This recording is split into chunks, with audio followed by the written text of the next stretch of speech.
सादा सादा बात ये है, अपने आप को खुद ही वाच करो, खुद ही निगरानी करो। अभी किसी पीर का मिलना मेरा वो अच्छी बात है, तो कोई निगरानियां हो, अपनी निगरानी आप करो, अपने अहवाल का आप ख्याल रखो भाई। अल्लाह के आगे तुमने जवाबदेह होना है। किसी आपकी वजह पर या आपके लिए किसी पीर ने जवाबदेह नहीं होना। ना आपके बारे में पूछा जाएगा आपके माँ बाप से, आपसे पूछा जाएगा कि भाई देखो मेरा पैगाम मिला, तुमने कुछ किया, इसके बारे में जवाब दो। और अगर आयत पर हो जाती है जामा चाक, तो फिर ये ठीक है, फिर वाली सुनो, फिर ऐसा काम है, चाक की हस्ती है, छाट डालो। ये और लोग होते, उनकी जिंदगी और होती। आरजू का किस्सा और है, एहतियात के मकाम और है। आरजू में एहतियात हो जाती है, एहतियात के मकाम रहे तो बहुत बेहतर है, वजन में रहे खानी। इसी दादा साहब के रास्ते पर, उनके नक्शे कदम पर चलने के लिए कोई ख्वाहिश मान नहीं जाता कि मुझे भी पता हो कि रास्ता क्या है, इसलिए वहां जाते हैं। आरजुए एक गंजे बख्श को ये समझते हैं कि शायद वो खजाना लेके बैठे हैं। वो गंजे बातन है, गंजे उलूम है, और गंज है अल्लाह ताला की याद का, अल्लाह की मोहब्बत का, अल्लाह के हबीब सल्लल्लाहु अलैहि वसल्लम की मोहब्बत का रास्ता है। ये खजाना है।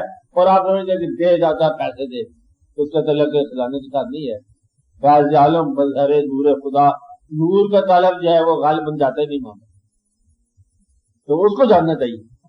इसलिए अगर आप वहां जाओ, फिर साल 8 साल के बाद कोई एक आध आदमी जाता है और ख्वाजा साहब आए दादा साहब के पास, नक्शा बदल गया, अजमेर शरीफ में जलवे हो गए, आपको पता है कि जलवे हो गए, और उनकी मिन्नतों से जो बंदे मुसलमान हुए हाथ खड़ा करके पाकिस्तान बना लिए।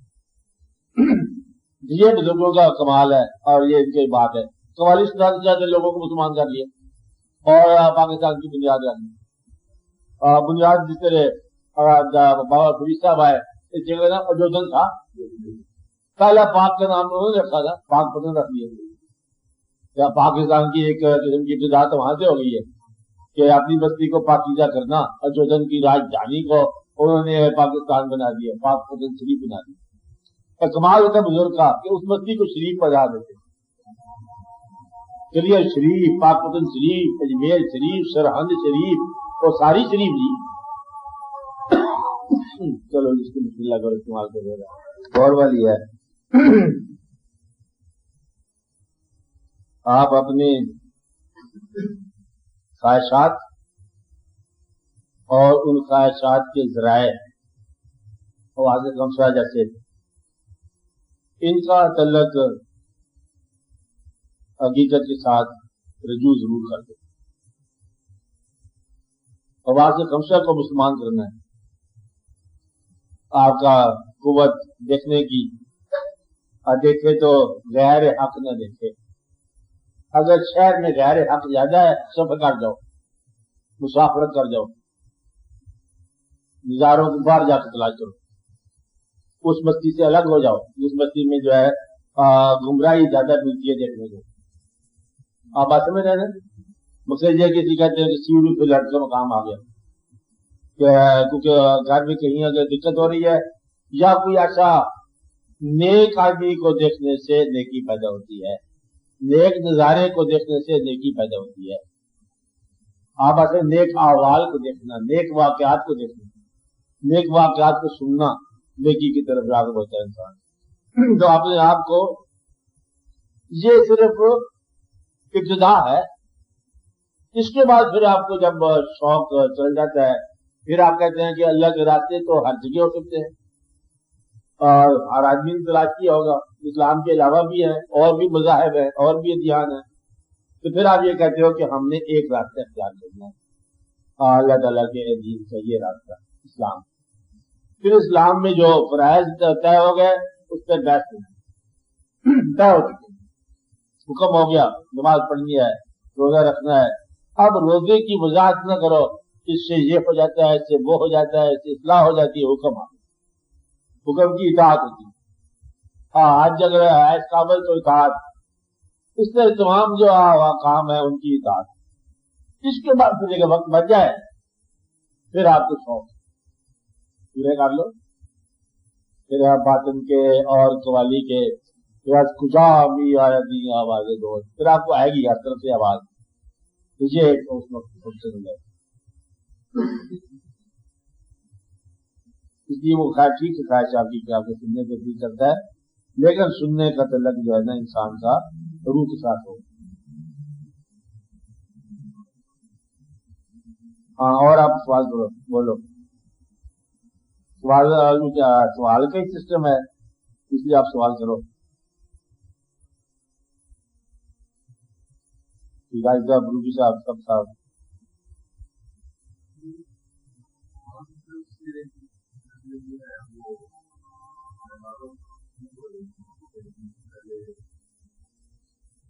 نواز، ہاں ہاں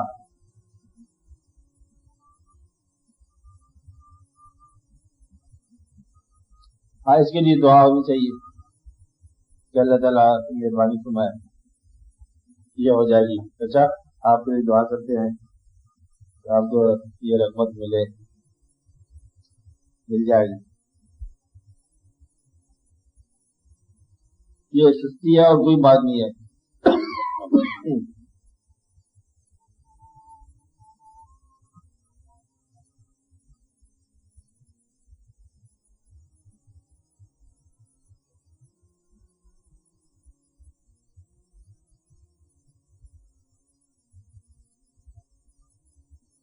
ہاں جی آپ بروجی صاحب بولو، آپ کیا کہہ رہے تھے؟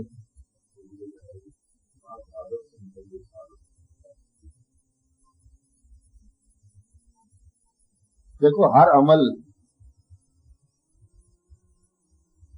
یہ اللہ تعالیٰ کو زندگی کے پیدا کرنے والے کو پتا ہے کہ زندگی انسان کی کہاں آ کے بہتر ہوتی ہے، اس نے پیدا فرمایا، اور پیدا فرمانے والے نے ہی آپ کی آسانی کے لیے، آپ کی باطن شناسی کے لیے ایک دین عطا فرمایا۔ پیدا بھی اس نے فرمایا، خیر شہر کی رونقیں بھی اس نے لگائی، یہ رونقیں ہیں، میلہ ہے، اور آپ کو ایک طرف راستے کی طرف راغب بھی اس نے فرمایا، اور اسی کے بتائے ہوئے راستے سے ہی آپ کے اندر جو ہے وہ نیکی پیدا ہوئی۔ اس کے علاوہ راستہ کمی ہے، اللہ بہتر جانتا ہے کہ آپ کے لیے کیا چیز بہتر ہے۔ سوال کیا ہے آپ کا؟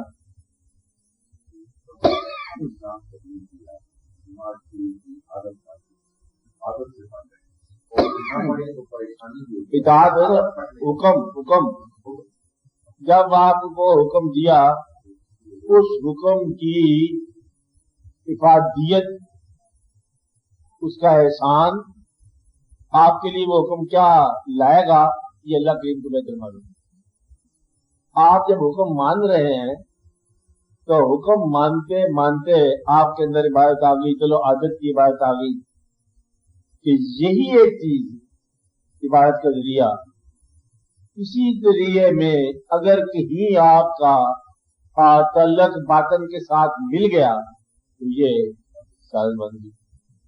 یہ بھی دروازے ہیں حقیقت کے، حواس خمسہ بھی ہیں، افراد ہر فرد آپ کے لیے خیر شر کا دروازہ ہے۔ اسی طرح یہ جو عبادت کے ذریعے ہے، ان کے اندر بھی اللہ تعالیٰ کے تقرب کے درجات ہیں۔ عبادت جب نماز پڑھ رہے ہو تو نماز ان کچھ نہیں ہے، اللہ کے قریب آنے کے لیے پسندیدہ آپ کی پوز جو ہے وہ عبادت ہے، ورنہ آپ ہر وقت اللہ کے قریب ہو سکتے ہیں، لیکن اللہ کے تقرب کی انتہائی حالت جو ہے وہ یہ ہے جب آپ سجدہ کر رہے ہو۔ تو اللہ کریم نے جب ایک دفعہ بڑے شوق سے فرمایا کہ سجدہ کر اور قریب ہو جا، تو یہ دعویٰ ہے سجدہ کرنے سے اللہ کے تقرب کے ملنے کا۔ تو آپ کو سجدہ تو آپ کرتے ہیں، تقرب کبھی ملا کبھی نہیں ملا، اگر ایک بار تقرب آپ کا مل گیا تو ساری زندگی مقربین کی زندگی ہوگی۔ تقرب سے ایک لمحے کا ہوتا ہے، یعنی کہ ایک لمحہ، جس طرح ایک لمحے کا آنچ ہو جاتا ہے ہمیشہ کے لیے بدن جھلس جاتا ہے، ایک لمحے کی آنچ تھی، ایک لمحے کی چکا چوند روشنی جو ہے وہ آپ کی بینائی آگے پیچھے ہو گئی، ایک لمحے کا غم ساری زندگی غمگین کر گیا، ایک لمحے کی مسرت آپ کو ہمیشہ کے لیے خوش کر گئی، اور ایک لمحے کا کسی خوبصورت شے کا دیدار زندگی میں بہار کر گیا. ہو سکتا ہے نا ایسی باتیں تو شاعرانہ تو نہیں ہے کہ اچانک ایسے واقعات ہو سکتے ہیں. اسی طرح کبھی ایک سجدہ آپ کا اگر ایک بھی مقبول ہو گیا تو ساری زندگی مقبول ہو گئی. اور اگر آپ کا ایک عمل ناراضگی کا عمل بن گیا تو پھر زندگی ساری گمراہ ہو.